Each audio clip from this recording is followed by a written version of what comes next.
Bearings machines के अंदर छुपे हुए हीरो होते हैं। ये छोटे होते हैं लेकिन बहुत इंपॉर्टेंट होते हैं। इनके बिना हमारी दुनिया बहुत अलग होती है। इमेजिन करो कि साइकिल के पहिए कैसे घूमते हैं। बियरिंग्स के बिना पहिए एक्सल पे रगड़ेंगे, इससे बहुत ज्यादा गर्मी और फ्रिक्शन पैदा होगा। बियरिंग्स इस फ्रिक्शन को कम करते हैं। ये घूमने वाले पार्ट्स के बीच एक स्मूथ सरफेस देते हैं। इससे मशीन्स आसानी से और लंबे समय तक चलती हैं। बिना बेयरिंग्स के हमारे पास कार्स, एयरप्लेन्स या कंप्यूटर्स नहीं होते। ये मॉडर्न लाइफ के लिए बहुत जरूरी है। बेयरिंग्स मशीन्स में कई इंपॉर्टेंट रोल्स प्ले करते हैं। सबसे जरूरी, ये फ्रिक्शन कम करते हैं। जब एक पार्ट दूसरे पार्ट पे घूमता है तो फ्रिक्शन होता है।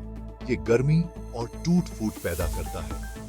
बेयरिंग्स इस फ्रिक्शन को कम करके मशीन्स को ज्यादा एफिशिएंटली चलाने में हेल्प करते हैं। इससे एनर्जी की बचत होती है और मशीन्स का लाइफ टाइम बढ़ता है। इसके अलावा बेयरिंग्स लोड का सपोर्ट करते हैं और शाफ्ट्स को अलाइन रखते हैं। ये इंश्योर करते हैं कि घूमने वाले पार्ट्स स्टेबल और कंट्रोल्ड रहें। ये एक्यूरेसी और परफॉर्मेंस के लिए इंपॉर्टेंट है, खासकर हाई स्पीड या हेवी लोड वाली मशीन्स में। बेयरिंग्स कई अलग अलग टाइप्स के होते हैं। हर एक का अपना यूनिक डिजाइन और एप्लीकेशन होता है। दो सबसे कॉमन टाइप्स हैं, बॉल बेयरिंग्स और रोलर बेयरिंग्स। बॉल बेयरिंग्स, जैसे नाम से पता चलता है, बॉल्स का यूज करके लोड का सपोर्ट करते हैं। ये बॉल्स दो रिंग्स या रेसेस के बीच घूमती है।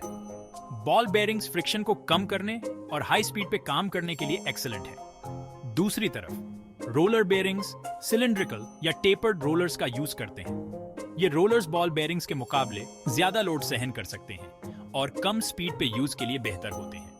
और भी टाइप्स के बेयरिंग्स होते हैं, जैसे कि थ्रस्ट बेयरिंग्स, मैग्नेटिक बेयरिंग्स और फ्लूइड बेयरिंग्स। हर टाइप का बेयरिंग स्पेसिफिक एप्लीकेशंस के लिए डिजाइन किया गया है। Section 4. Exploring common bearing materials. Bearings अलग अलग मटेरियल से बनते हैं। हर एक के अपने एडवांटेजेस और डिसएडवांटेजेस होते हैं। सबसे कॉमन मटेरियल है स्टील, जो अपनी स्ट्रेंथ और ड्यूरेबिलिटी के लिए जाना जाता है। स्टील बेयरिंग्स अलग अलग एप्लीकेशंस के लिए सूटेबल हैं और कंपैरेटिवली सस्ते होते हैं।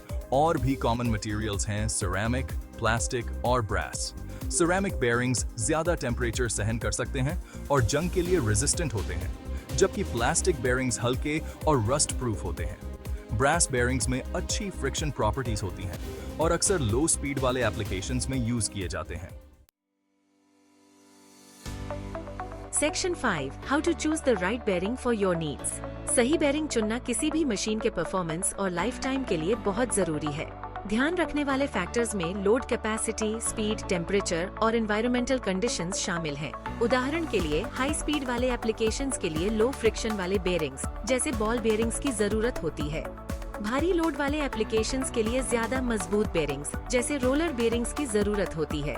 ये भी इम्पोर्टेंट है कि बेयरिंग के मटेरियल का ध्यान रखा जाए।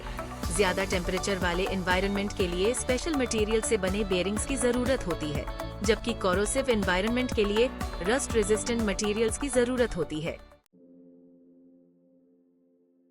Section 6. Conclusion. The importance of bearings in our world. Bearings भले ही साइज में छोटे हों, लेकिन ये अनगिनत मशीन्स और इक्विपमेंट के ऑपरेशन में बहुत इंपॉर्टेंट रोल निभाते हैं। ये फ्रिक्शन कम करके, लोड का सपोर्ट करके और शाफ्ट्स को अलाइन रखकर मशीन्स को ज़्यादा एफिशिएंटली, स्मूथली और लंबे समय तक चलने में हेल्प करते हैं।